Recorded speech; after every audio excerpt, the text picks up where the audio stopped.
Morning, everyone. We're going to spend some time in prayer.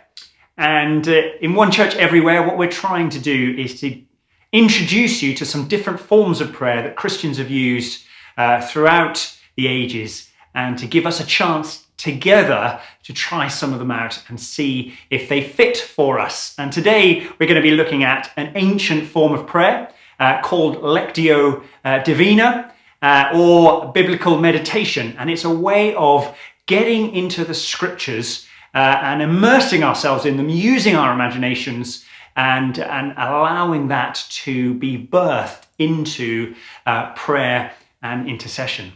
And so if you can just pray with me, I'm just going to prepare us for that. And so I'm going to light a candle.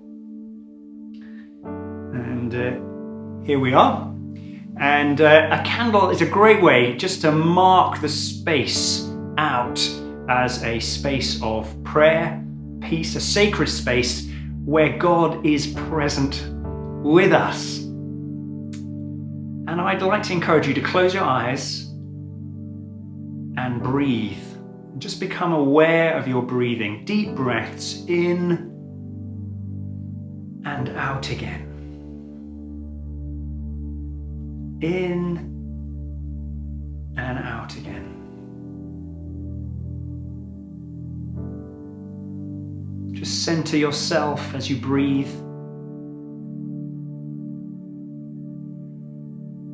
Become aware of your surroundings.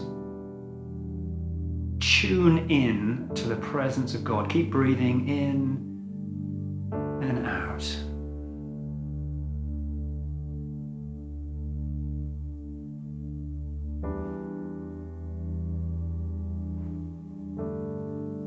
And I'm just going to read from Matthew chapter 5 as we continue to breathe, as we continue to pray. You are the salt of the earth. But if the salt loses its saltiness, how can it be made salty again? It is no longer good for anything except to be thrown out and trampled underfoot. You are the light of the world. A town built on a hill cannot be hidden. Neither do people light a lamp and put it under a bowl.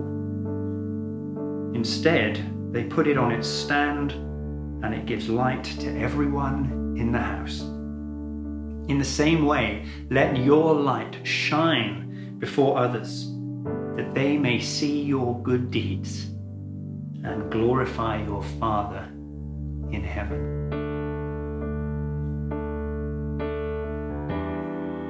What I want us to do is we're going to read that again in a moment, and I just want you to listen really carefully, familiarize yourself with the reading. What is it saying? But as I read, I want you to push deeper through that and begin to explore the images that are there. And use your imagination and ask yourself, what does it mean? And then we're going to give you space to pray it.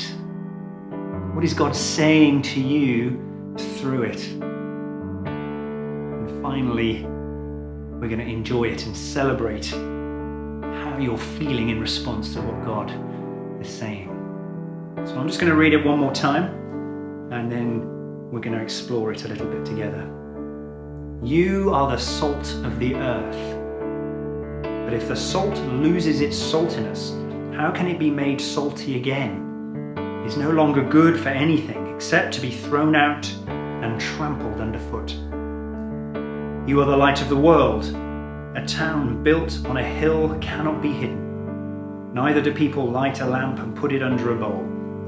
Instead, they put it on its stand and it gives light to everyone in the house. In the same way, let your light shine before others, that they may see your good deeds and glorify your Father in heaven. Just begin to taste on your tongue the saltiness. I wonder if you put salt on your fish and chips, how much you need. You ever had that moment when you just think, I need more salt?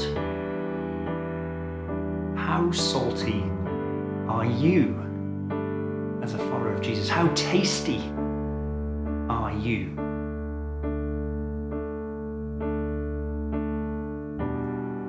Imagine in your mind's eye a town built on a hill, lighting up the night sky around it, or a lamp on a stand.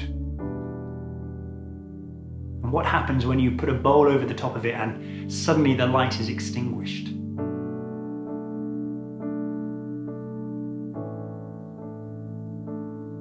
What is your light like?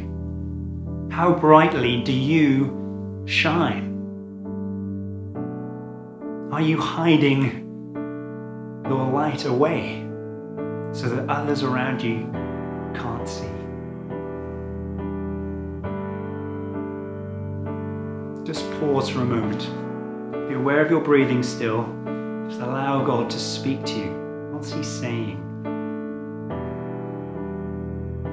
How do you feel in light of what He's saying to you this morning?